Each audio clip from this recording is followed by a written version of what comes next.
Hello and welcome to Talk of the Boat. I'm your host, Robert Yazbek with Team Yazbek at Coldwell Banker, coming to you from the TY Studios in downtown Steamboat Springs. Today we have a very special guest, a longtime Steamboat local, Mr. Stuart Handloff.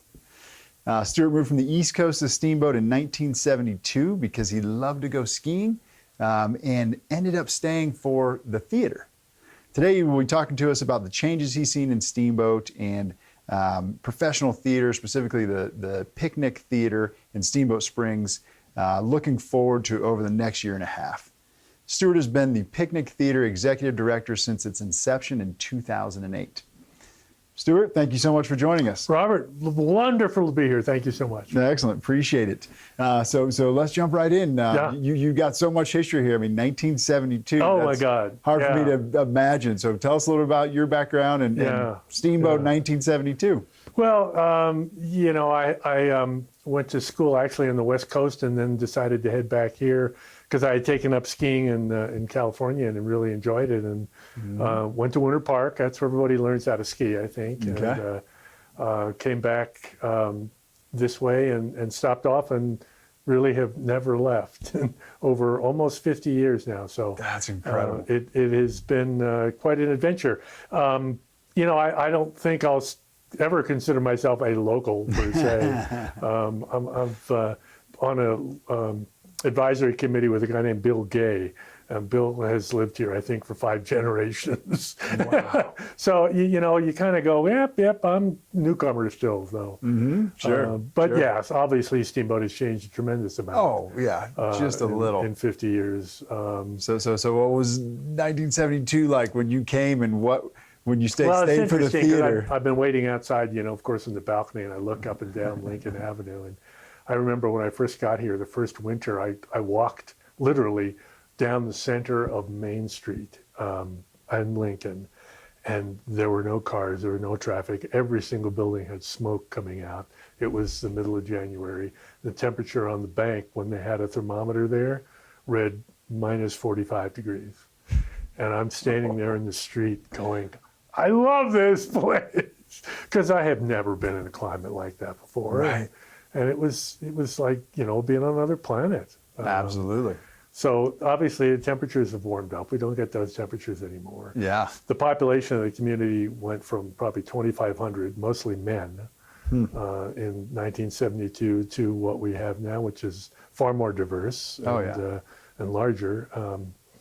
I think, people go, wow, you've seen a lot of change. And I go, yes and no. Mm-hmm. The changes that we've seen, the economic changes, the cultural changes have been significant.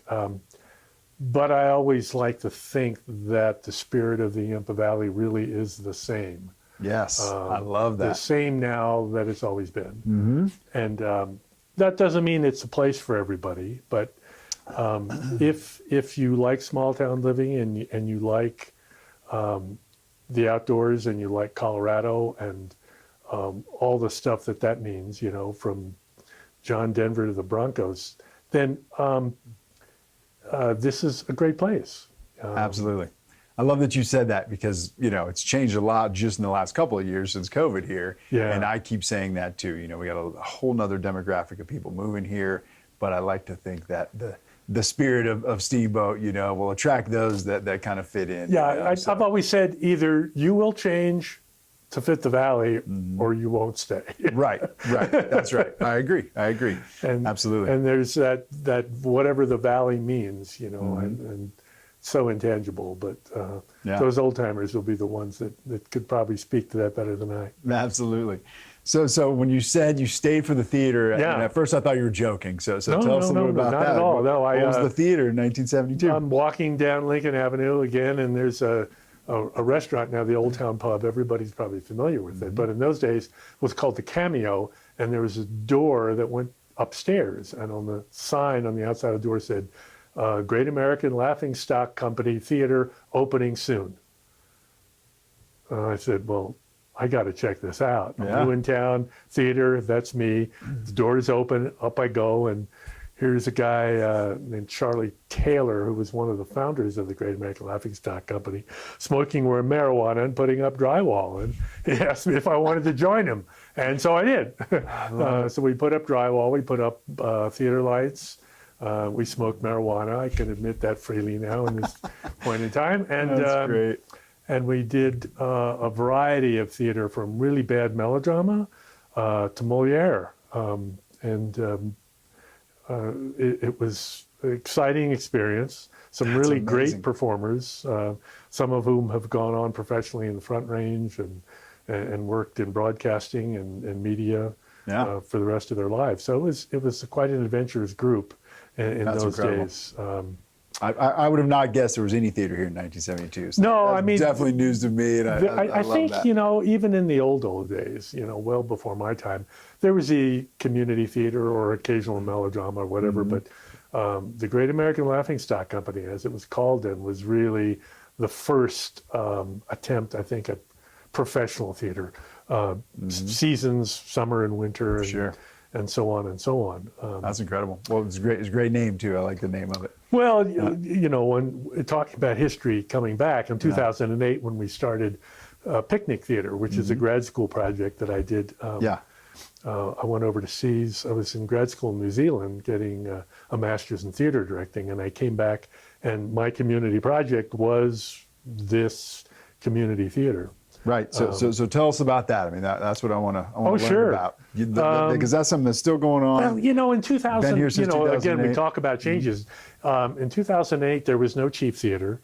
What professional theater there was at the Depot, or it was called the 7th Street Playhouse, a whole nother story there. Okay. Had all dried up. There was no theater at all in Steamboat Right. in 2008. Yeah. And so one of my graduate school projects that I was assigned to do was a community project, whatever that meant. Okay. So for me, that meant, let's go back to my community and start theater here. Great. I love outdoor theater. That's what I did primarily in California. And I thought, well, let's see what we can do here. So we found a little hole up in Spring Creek where there's some, reservoirs and some flat area, and had people walk up there in 2008 and 9 and 10. Okay. And started performing, and In the woods. literally Outdoors. literally in the woods. That's perfect. I love it. And we there were no professional actors in Steamboat. Right.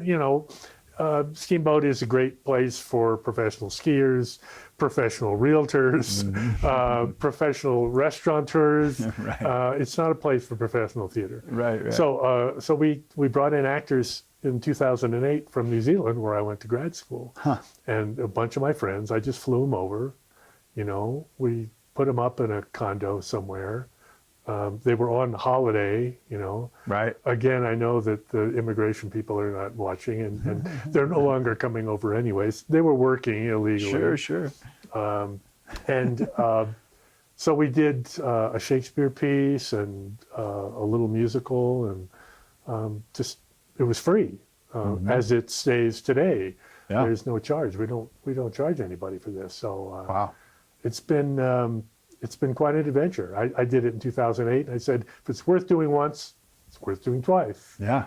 And then it's kind of built from there. So 13 years in. Yeah, we What's had a the- year off. We've had a couple of years off, obviously a COVID year in 2020, and the New Zealand connection started to fade around 2015. And so we didn't do anything that year because I didn't have any actors. Right. And then 2016, we started to build it up, really with, I think, the intent to create something sustainable and legitimate. So now we hire people, we pay them. They are professional actors from New York to LA. Wow. That we'll get in to come every summer and the fall. Most of the cast is from the Denver area, Okay. Front Range, but our education director's from California, and we did Hamlet, and our star is from New York. So we've got connections all over the country now for performers. That's incredible. That's Yeah. incredible. Yeah. You got to be super proud of that. I love it. What would you say the mission is of the Piknik Theater? Well, our mission statement is to, create diverse and professional performing arts in the Yampa Valley. So diverse is, theater, but it's also education, and it's also, any other kind of performance that we're open to. Right. And the Yampa Valley is from Yampa to Craig. Right. So we consider ourselves the professional theater for Northwestern Colorado, as Wow. we are the only one in that area. But Right. it's a responsibility, I think. Absolutely. To do quality work, to encompass all of the communities and all of the interest from one end to the other. Sure. And to make performance that is diverse. We do Shakespeare primarily during the summer, but we'll also do a unique original piece. For example, this past year we did an adaptation of Charlie Mackesy's The Boy, the Mole, the Fox, and the Horse. And it's a little graphic novel with beautiful pictures from a guy named Charlie Mackesy, who lives somewhere in rural Britain, and we got permission from him to adapt the piece. And, Okay. very family oriented, and heartwarming, sentimental in all the good ways. Yeah. And then we did Much Ado About Nothing, which is, 400 years old. So Yeah. Wow. That was incredible. So you mentioned arts education. Tell us about that. Why is that important to you, and why is that important to the community? Well, arts education has been. I taught at the high school from 1999 to 2005, 2006 as the drama teacher. So Great. I have an affinity for arts and education and a connection to the students in the community, and I realize how important that is. We're Recreation USA, Dogtown USA, Right. Bike Town USA, Ski Town USA. And that's fine. Yeah. And that works for a lot of the population, but it doesn't Sure. work for everybody. Right. And it doesn't work for all the kids. What I noticed when I was teaching at the high school is we had kids who were falling between the cracks, They weren't wealthy. They didn't have great skills academically or even recreationally. Right. One big skiers. They didn't have a place to go. Yeah. And theater became a place for them. Sure. And I was really glad when the counseling department would find a kid and go, "Oh God, what are we going to do with them?" Put him in Handloff's class, and we huge. turned those kids around. Yeah. I love to tell this one story about a kid failing. None of his siblings, and there were 3 or 4 of them, had even finished high school, let alone gone on to college. And I got this kid involved with the theater, and he was doing tech, and I followed him through his 9th, 10th, 11th, and 12th grade years, taking him to teachers whenever he was struggling and making sure that he was going to graduate high school. Yeah. And he did. And he went to Metro State, and he was doing video and technical work there, graduated from there, went on to get a doctorate. And he's teaching now at the professional level. He's teaching in colleges and universities. And I went, That's yes, incredible. That's what theater education is all about. That's huge. It gives people who don't fit in a lot of different ways an opportunity to excel. Yeah. And so, to be honest, Steamboat is struggling with arts education right now. Sure.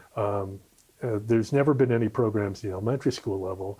The middle school, we did a program this past September and October of Matilda, the musical, Roald Dahl's piece. And we have an outreach director now who focuses on education. And she did a great job. But the high school, they struggled with COVID. They lost one of their teachers. They're trying to rebuild their program. The Steamboat Arts Academy, Yampa Valley Arts Academy, I think they're called now, is just getting started. We're kind of at one of those low points.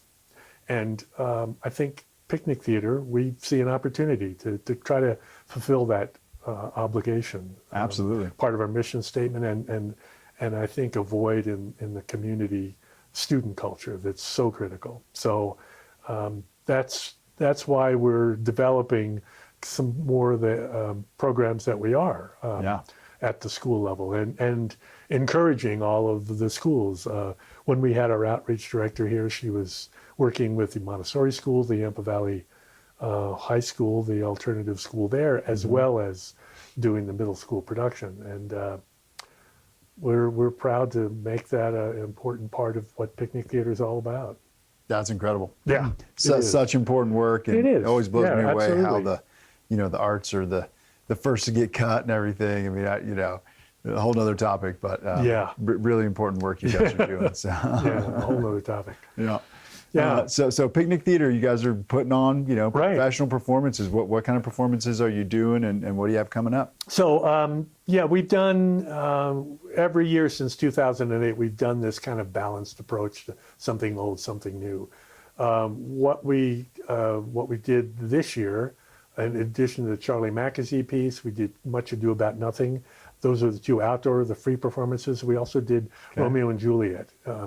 In a collaboration with the Episcopal Church. Okay. And the church has been kind of our home away from home. There are no theaters in Steamboat, and we'll talk a little bit about where we're going with the capital improvements in a bit, but there is nowhere indoors other than the high school, and that's used for school functions. There's no indoor theaters in Steamboat. And I had seen I was working with the Emerald Mountain School as kind of an advisor when they were doing Macbeth. And they were performing in the sanctuary of the Episcopal Church. And I'm not Episcopalian, never been in the church. Mm-hmm. I went in there and I went, this place looks like a Scottish castle, the big wooden beams and the stone and this baptismal font in the back. That is the witch's cauldron right there. And so I encouraged the Emerald Mountain School to do all that stuff. And they, no, this is a church. We're not doing that. Okay. Well, a couple of years later, I met Katie Green, who's the reverend of the church. And I said, Katie, would you ever be open to us performing in your church? Yeah. And she was really excited about that. She's a great community activist, very involved and anxious to get the church involved in the community. Neat. And so we did, and we did Macbeth, and yes, we did use the baptismal font as the witch's cauldron. We threw dry ice in it. Oh, wow. And it was bubbling, and we had the witches around. That's there. incredible. It was pretty amazing. I feel like that's a only in Steamboat kind of thing, Yeah, I don't know if you could do that anywhere else. That's great. The next year we did Hamlet, and we had Father Ernest Beyer from the Catholic Church.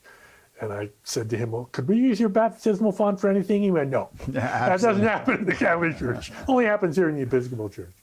So, interesting. But those fall productions have been very much community driven in the sense that we'll have, maybe half a dozen professional actors.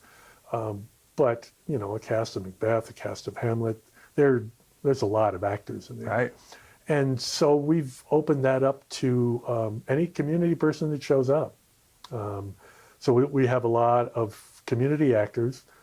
Ernest Beyer, this time when we did Romeo and Juliet, Joe Haynes from Yampa played the friar, Friar Lawrence. I was in that one. I can't remember what the role was. Oh, yes, Juliet's father, Capulet, I think.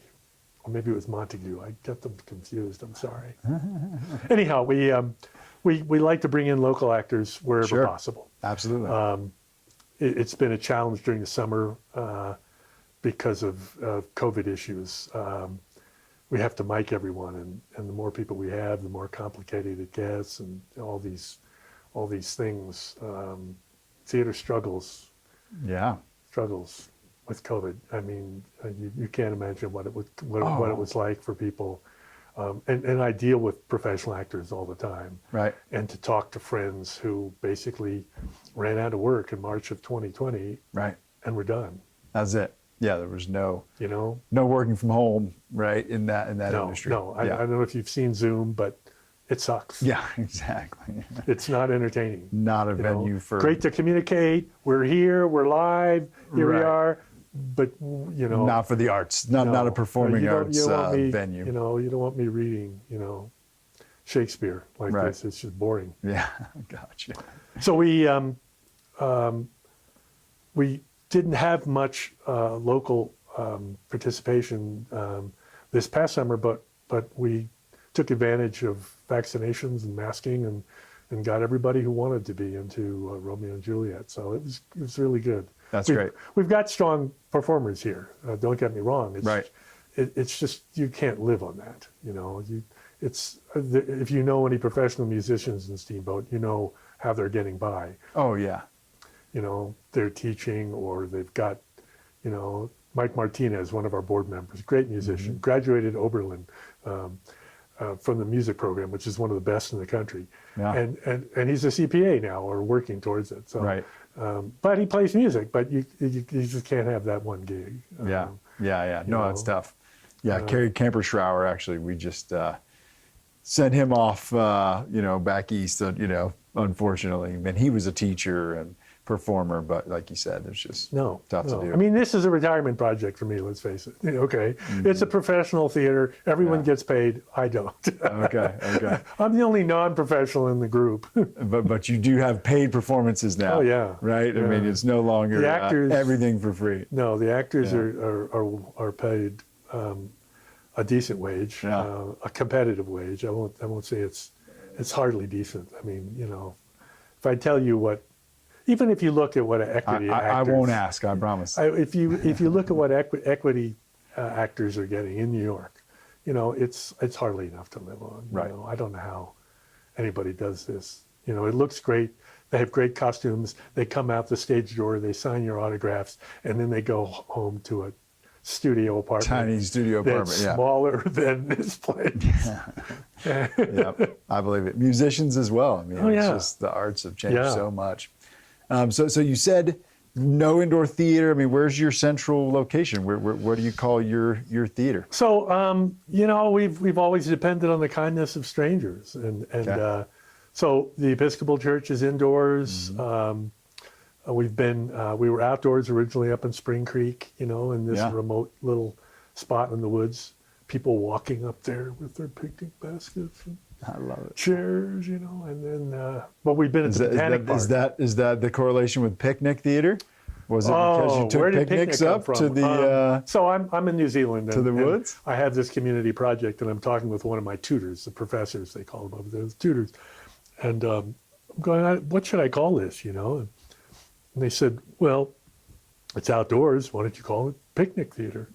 Just like that. Yeah. So we spell it Piknik, right? Which is the New Zealand or Maori equivalent of picnic. But okay, very nice.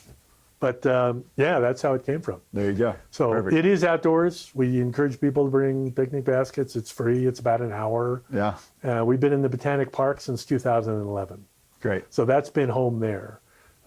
So the community is your theater. Yes. And about to, if we can switch gears a little bit here now. We're working on a collaboration with the Steamboat School District to actually build an amphitheater. That's right. At the Strawberry Park campus. And, that's very exciting. It has been really exciting, and it came about really from this work we did with the middle school on Matilda. I was driving out there, and we've been searching for an outdoor location. It's been in the paper. There's been some discussion. Yeah. I wanted to go back to Spring Creek because I felt that was an ideal location. I mean, it's beautiful. It's quiet.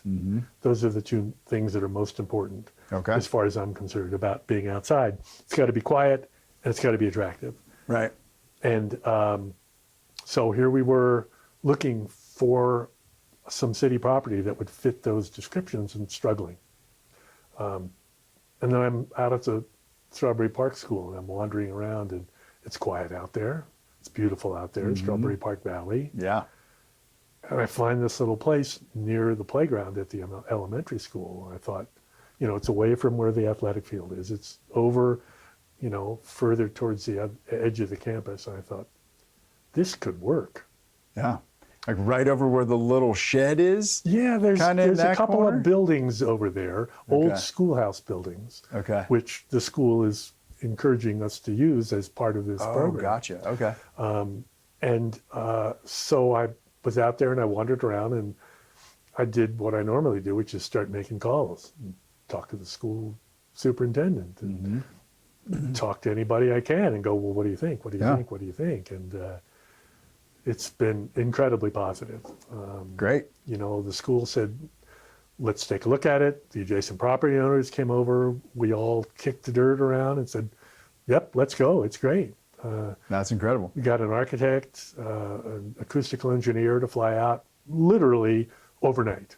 You know, had some names, again, same sort of thing.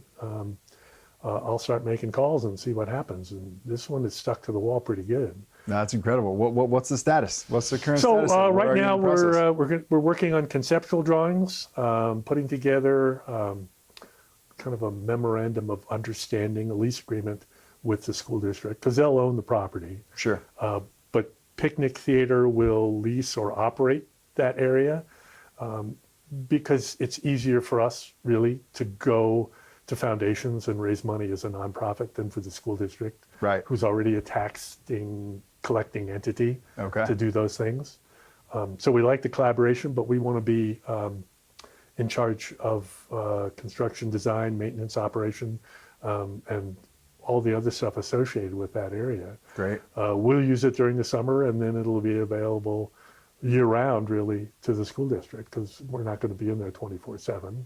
Wonderful.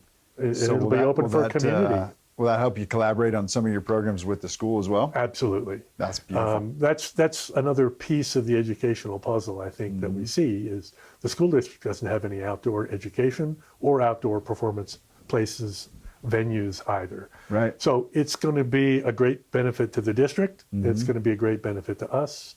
And then because it'll be open to other performing arts and other community events, we see it as being a great benefit to the community as well. Yeah. Hopefully bring some other people in and spur some Win-win, other as they interest. say, win-win. Right. You know, in this case, Right. it's A lot of potential lot of that's wins. unknown at this point too. Yeah, That's really neat. You know, I've spent a lot of time swimming upstream. Obviously, doing theater and Steamboat is an upstream swim a good deal Sure. of the time. This is one of the first moments where I felt like everything's lining up. Wow. You know, people really want to go with this flow. It's not like I've got people that are objecting, you know. Right. The school district, the neighbors, the community, the arts community is lining up behind it. And, you know, ultimately, of course, we'll be looking for donations from you and you and you and everybody else Yes.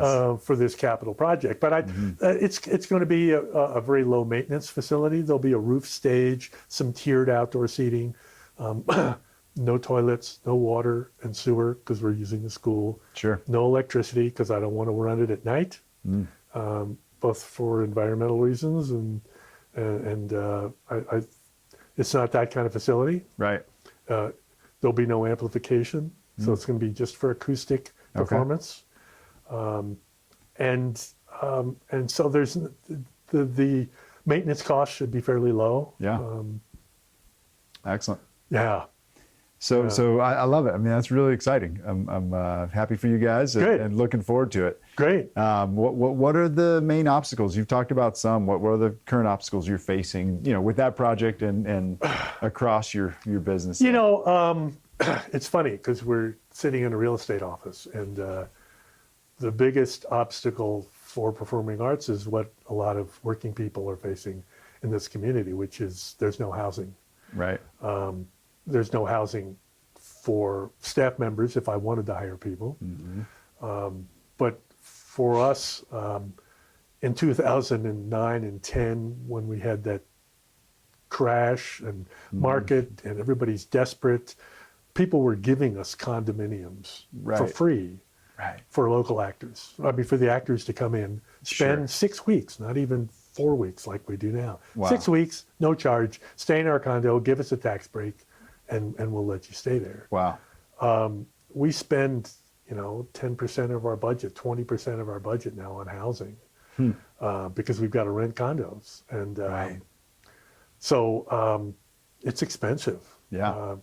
And it's only getting more so. And then, of course, obstacle number two, is the fact that we are in a pandemic and it's not over. And we had some breakthrough infections. We had actors that we had to put in separate condos, which, ding, ding, ding, ding, ding, the meter keeps running. Yeah.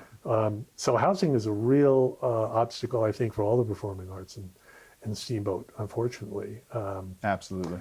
The other thing is that we've got to change the culture. If we see ourselves as exclusively a recreational, snow-oriented community, we're going to go the way of Craig with the power plant and the coal mines. We've got to develop some diversity in our economy here. That's right. And we've got to develop cultural diversity in our life. You think of and I have been here long enough to see the tens of millions of dollars that have gone in the capital recreational facilities here, from Howelson Hill to the ski area, to the tennis bubble, the ice skating rink, the golf course, the list goes on. Sure. Nothing has been developed for performance, for arts and culture. Right. And that's a bad balance to have, I think, as a community. So I think it's important for us to shift as a community and go, we can be diverse, you know? I heard a slur against Steamboat the other day, and they said, it's becoming like Aspen without the culture. Oh. I thought, ouch. Terrible. It is. That hurts. It is. And the housing situation, I think, the big donation of property is going to help in 5-10 years from now. Right. But I think it's important for us to be aware that we don't want to fall down that rabbit hole. Yeah, I agree. And for two reasons. One, we don't want housing to get that bad that only billionaires are living in Steamboat because the millionaires can't afford to stay here. Yeah, exactly. But we also don't want to be in the position where we don't have the culture. Aspen does have a strong cultural base that's diverse. They aren't just a ski town. I don't think we want to do that either. I think we want to keep some cultural and artistic diversity in our community. I mean, look, Perry Mansfield has been here 100 and some years, you know. That was started when there were, not a lot of white people in this valley, and so we need to be aware that we've got some history here. Let's build on it, not try to sweep it under the rug. So no question. That's obstacle number 2, is changing the culture. Okay. And then number 3 is what every performing arts group faces, what every arts group faces, is getting some funding. Right. We do a decent job. We've got a fair number of donors, Thank you very much, Robert. You're one of them. Oh, we sure. appreciate it. Absolutely. But it's an ongoing battle. That's kind of what I do now. I think as much as I like to get into directing and the artistic end, there's so much about attempting to build capacity for our organization, and it requires funding, it requires human resources, and then some of the structural things we've talked about, housing and a capital facility. I feel good about the human resources. I feel good about where we're moving forward with capital. I think if we have a decent outdoor performing space, we'll be in good shape.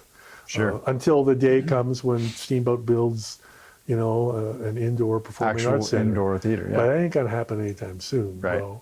It's not gonna be. All it takes is one donor. I know. That's like saying, "Oh gosh, if I win the lottery, I don't have to worry about retirement." Right? That's. I don't look at that happening. I think you build it one step at a time. Sure. And so that's kind of where we are with our donations too. Is starting with the smaller donors that we had that gave us $2,500 or $100, Right. and now starting to build that so we can look at, getting donations of thousands and tens of thousands of dollars, especially when we're looking at a capital project. Right. So that's really where sustainable arts organizations are. Strings is a classic example. Sure. They started out small. They were operating out of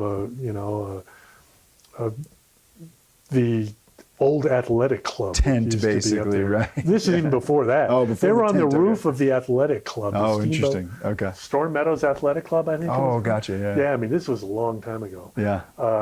And then they built a tent, and then they've got their structure now, and they've got a board, and they've got, that's It's incredible. That's where we all look to go to. Right. The That's opera, beautiful. the symphony, the theater, all of us. Absolutely. So you struck me with the housing piece. You Yeah. said in 2009, 2010, people were donating condos. Oh yeah. They're not doing it now? Oh God, no. Well, so what's the difference? How do we help you figure that piece out? Well, sounds like that's a big issue. It's a huge issue. The tax breaks are just as good. I don't know. Oh, I'm not a CPA, so I can't tell you if people get tax breaks for donating housing anymore. I think we could get away with it in those days. Okay. But I don't know that the tax law has adapted to that point. So I think I'm going to have to look into that. I do not know the answer to that, Please but do. I believe I mean, you if there still are could. folks that have, these actors we bring in are not, they're not dirtbags off the street. They're not high school and college kids. They're professionals. They're in their Right. 20s and 30s. They live maturely. Sure. They don't party like rock stars. When do you need them? Because I think a lot of it depends on the season here. Oh, sure. Obviously, Yeah. Well, and our summer Typically. season is in July and August. We start rehearsal right after the 4th of July. We perform through the first week in August. Okay. So we've got that 5-week period. And I know that's challenging That's for tough, yeah. anybody. Yeah. But our fall season is, really the beginning of September through the middle of October. Okay. There's not that, after Labor Day, it slows down here quite a Nobody's bit. really renting condos here anyway during that time. Not nearly as much. Do you have more luck finding availability during that time? No, All we've right. been great. People at Simply Steamboat, I don't know who they're bought by now. It's Mm-hmm. a new company. But they've given us, a great discount on their rates, but it's That's still good. really, really expensive. Well, let's talk more about that. You and I, and see if we absolutely. can't help you figure some of that out. 3-bedroom, 2-bath. Some of you have those out there. Yeah, I know you're so- out there. and I'm sure there's a way to well, deduct a portion so- of that. I mean, you're a nonprofit, Absolutely. obviously, so Yeah, we that's are, key. 501c3. We've got the Yeah. nice little piece of paper. Absolutely, excellent. Yeah. So lots of challenges. Obviously, COVID's a big Yeah, challenge, yeah. but you're persevering. What are the rewards? What keeps you going? What's your why, if you will? Yeah, that's, I sometimes ask myself that question, why you keep doing this? Well, you're on the spot now. You got to show yeah, us. Yeah. Okay. It's become really just one of those labors of love in the cliche sense. I've always loved theater. I realized when I was a kid that my parents, although they never took me to it, were always playing Broadway musicals at home. I really kind of turned the corner in college and said, yeah, this is something I want to do. Theater is an unusual art in that you don't hang it on the wall, and you really don't do well videotaping it. You've got to be in there, in that moment, in that space. Right. And when it all clicks together, it's magic. There's a quote that I have in my newsletter. I don't know if I sent you a copy. I hope so. Hope you're on the mailing list. Yeah. Theater exists in that coming together to share air between the audience, the actor, all of us, in the hope that something magical will occur. And when you're in one of those moments where something does occur, where something, there's a communication there, there's a connection. It's the storytelling around the fireplace. It's happened since humans started walking on two legs. Right. And some of the stories probably were boring. Some of the storytellers probably weren't very good. But when you get the situation where you've got a good story and a good storyteller, and you've got an audience that's buying into it around the fireplace, Right. it's cosmic. Absolutely. And I think anybody who's involved in theater lives for those moments, Yeah. and works to create those moments as frequently as possible. That's why Broadway is Broadway, because people are going there for that experience. Sure. And those actors have refined and worked hard to develop the skills that create the opportunity for that performance. Yeah. And so that's really it. So there's the pursuit of that magic. Pursuit of excellence. That keeps right? you going. Isn't that what yeah. we're after? Yeah. Isn't that what your motto is? That's right. There Something we go. like that. Yeah, absolutely. There he is. Love it. Well, this has been a pleasure. Great. I love what Great. you're doing. Thank you. Thank you so much for joining us, and Right. thanks for keeping that pursuit of magic going here in Steamboat. Well, we appreciate the support from you and Team Yazbek. You guys have been great. Love Excellent. talking to everyone here. Love wearing the socks, Yes, indeed. It's part of the costume. That's a beautiful thing. So tell us, where can people find you, and Sure. really how can they help? People are interested in supporting your efforts. Piknik Theatre, PIKNIK THEATRE Okay. .org. So Piknik Theatre, the website has information on what programs we've got, who our people are, what our mission is. There's a monthly blog that I do that's on performing arts of every description. Very nice. And I would love if people actually read it. I love to read it. I love to write it. I have no idea who is out there on the other end. It goes to the Valley Voice, so every once in a while I'll get some feedback from them. Okay. Pikniktheatre.org. Okay. Everything's there. Phone number, email, Beautiful. blog. And so we know you need some condos, summer and fall. Oh, yeah. We know you need some funding, obviously, coming up on the amphitheater. Anything else specifically that you're looking for assistance with? Oh gosh, if I do win that lottery ticket, no. Right. I think the donor to put together we've talked the about indoor theater. money and capital. I think we're always looking for human resources. Right. We're looking so for people. How does that look? People that have time but maybe not money to donate. Exactly. If you want to get involved with theater, you want to learn about theater, just get in touch. Perfect. There's always a place. Absolutely. I don't think I've ever said to someone, no, we can't use you or what you want to do or your That's services.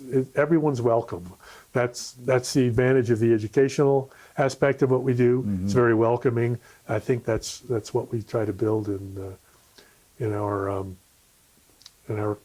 culture, organizational culture too. I love it. Open to Well, I everyone. look forward to getting our team a little more involved as well. Good. So Great. We'll show up and do some volunteering and stuff with you Thank guys you. in the near future, and really looking forward to the amphitheater. Great. So congrats on that. Thank you so much for coming. Absolutely. Really appreciate it. Good. Thank you all for joining us for Talk of the Boat with Stuart Handloff. Thank you. See you next week.